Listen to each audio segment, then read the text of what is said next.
কিচ্ছু হবে না।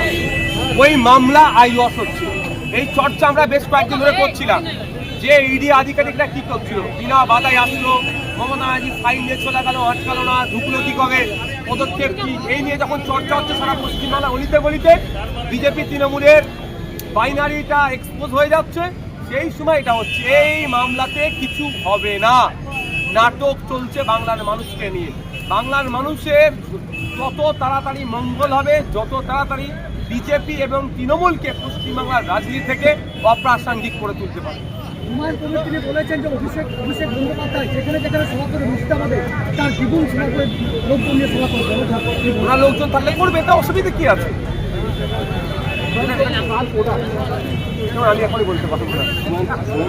উত্তরবঙ্গের দিকে এবার নতুন করে নজর দেওয়া হচ্ছে কেন্দ্র সরকার, দেখুন, কেন্দ্র সরকার ট্রেন দিচ্ছে, এটা ট্রেনটা দেওয়াটা স্বাভাবিক, ওনাদের সেন্ট্রাল লিস্টে চলে। সাথে সাথে উত্তরবঙ্গের মানুষের, বিশেষ করে চা শ্রমিক যারা মিনিমাম ওয়েজেস আজকে কোন জায়গায় দাঁড়িয়েছে, সেখানে কেন্দ্র সরকার একটু নজর দেওয়া দরকার। উত্তরবঙ্গের মানুষের যে অধিকারগুলো আছে সেগুলো ঠিকঠাক পাচ্ছে না, পশ্চিমবাংলা রাজ্য সরকার তার অধিকার থেকে বঞ্চিত করছে। কেন্দ্র সরকারের এই বিষয়ে অন্তত কেন্দ্রীয়ভাবে রাজ্য সরকারের কাছে সেইগুলোকে বলা দরকার। কিন্তু ট্রেন দিয়ে কোনো এলাকার উন্নয়ন হয় না। রাজ্য সরকার এবং বিভাগের মধ্যে আবার বাংলার মানুষ ইলেকশন আসছে, বিজেপি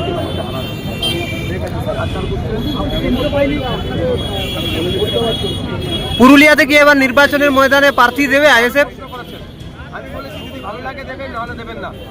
আমাকে যদি ভোট দেন, আমাকে মিনস আমরা যে প্ল্যান আমরা আগামী দিনের জন্য যাচ্ছি, আমরা চাইছি একটা কোয়ালিশন সরকার তৈরি হোক, তার আগে আমরা জোটবদ্ধ হতে চলেছি। যে জোট বিজেপি তৃণমূলের বাইরে, যে জোটের থাকছে কারা, বিজেপি এবং তৃণমূলের বাইরে যে শক্তিগুলো আছে তাদেরকে ঐক্যবদ্ধ করার চেষ্টা করছি। স্বাভাবিকভাবে সেই জোটকে যদি ভোটে জিতিয়ে আনে, তাহলে আমরা যে কথা বলেছি যে কলকাতার পিজি হসপিটালে গ্রামের মানুষকে, জেলার মানুষকে ট্রিটমেন্ট দিতে হবে, ওই পিজি হসপিটাল জেলায় তৈরি হবে। 5 বছরে 5টা জেলা আমরা বেছে নেব, সেই 5টা জেলায় 5টা পিজি, এনআরএস, আরজিকর, চিত্তরঞ্জনের মতো স্টার হসপিটাল আমরা তৈরি করব। কংগ্রেস হুমায়ুন কবির সাহেবের দলের সাথে যাবো কি যাবো না, আমরা অনেক আগে অবস্থান আমার ক্লিয়ার করে দিচ্ছি, অবস্থান নিয়ে আমরা আছি। কংগ্রেসের সাথে আমরা আলোচনা চালাচ্ছি, আমরা রিমাইন্ডার দিয়েছি, ভার্বালি তাদের আনঅফিসিয়ালি তাদের অনেক নেতৃত্বের সাথেও কথা হয়েছে, তারা এই বিষয়টাকে কনভে করেছে। দ্রুত আমরা আশা করব কংগ্রেসের সাথেও আমরা মিটিংয়ে বলবো। মিলের সাথে আমাদের এখন ওই ধরনের কোনো আলোচনা হয়নি।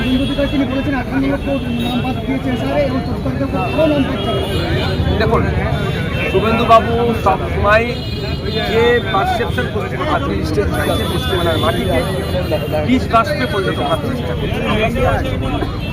যে 18 লক্ষ নাম বাদ গেছে, তার অনেক আগে আমি এসআইআর নিয়ে মাফিয়া বলেছিলাম যে অযথা আতঙ্কিত হওয়ার দরকার নাই।